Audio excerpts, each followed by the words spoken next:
मुझे कबाड़ पड़े से कबाड़ खोलेनी तो न खोले मो कबाड़ को जोर ठेली देती ऊपर बड़ खिड़कीटा भांगीगला भांगी तो खोली मुझे देखली मो हजबैंड आउ भाई बहु जी रीमा एम असुरक्षित अवस्था थे। मो स्वामी राति 12टा हेले तांको भाई बहुंको बेड को पलाउचंती तांको सह शारीरिक संपर्क रखुचंती।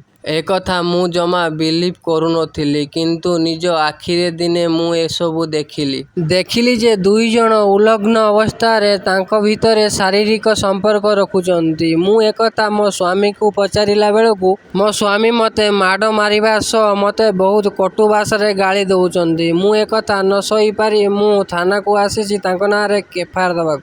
तो हेलो फ्रेंड्स, मु कुमार आपण मानकु स्वागत करुच्ची मोर आउ एक दमदार वीडियो को। हाँ आज्ञा, तांको भाई बहुंकर स्वामी थाउ थाउ से मो स्वामी सहित बारंबार शारीरिक संपर्क रखुतिले किंतु मु एकथा जानिथिली आगरू।